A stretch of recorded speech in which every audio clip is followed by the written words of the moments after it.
నటి దిశా పటాని ఇంటి దగ్గర కాల్పుల కేసులో నిందితులు హతమయ్యారు. ఈ కేసులో ఆరోపణలు ఎదుర్కొంటున్న ఇద్దరు నిందితులు పోలీసుల ఎన్కౌంటర్లో చనిపోయారు.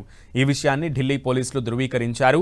దిశా పటాని ఇంటి వద్ద కాల్పులు జరిపిన నిందితులు గాజియాబాద్లోని ట్రోనికా సిటీలో ఉన్నట్లు పోలీసులకు సమాచారం అందింది. దీంతో వారిని పట్టుకునేందుకు ఢిల్లీ పోలీసులు ఉత్తరప్రదేశ్ స్పెషల్ టాస్క్ ఫోర్స్ సంయుక్తంగా ఆపరేషన్ను చేపట్టింది.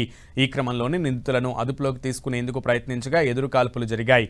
ఇద్దరికీ తీవ్రంగా గాయాలు కావడం వల్ల సమీపంలోని ఆసుపత్రికి తరలించారు. చికిత్స పొందుతూ అక్కడే మృతి చెందారు. మృతులు రవీందర్ అలియాస్ కుల్లు, అరుణ్గా గుర్తించినట్లుగా పోలీసులు తెలిపారు.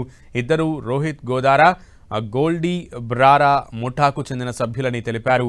ఘటనా స్థలం నుంచి తుపాకులు, పెద్ద మొత్తంలో బుల్లెట్లు స్వాధీనం చేసుకున్నట్లు వెల్లడించారు. సెప్టెంబర్ 12న ఉత్తరప్రదేశ్ బరేలీ జిల్లా సివిల్ లైన్స్లోని దిశా పటాని ఇంటి వద్ద కాల్పులు జరిగాయి. బైక్పై వచ్చిన ఇద్దరు వ్యక్తులు 10-12 రౌండ్ల కాల్పులు జరిపినట్లు పోలీసులు తెలిపారు. అయితే ఓ వర్గం మనోభావాలు దెబ్బతీసేలా దిశా సోదరి ఖుష్బూ పటాని వ్యాఖ్యలు చేశారన్న కారణంగా కాల్పుల ఘటన జరిగినట్లు తెలుస్తోంది. ఈ ఘటనకు తామే బాధ్యులమని గోల్డీ బ్రార్ గ్యాంగ్ ప్రకటించుకుంది. మాజీ ఆర్మీ అధికారిణి అయిన ఖుష్బూ ప్రస్తుతం ఫిట్నెస్ ట్రైనర్గా పనిచేస్తున్నారు. యోగి ఆదిత్యనాథ్ హామీ ఇచ్చిన మరుసటి రోజే ఈ ఎన్కౌంటర్ జరిగింది.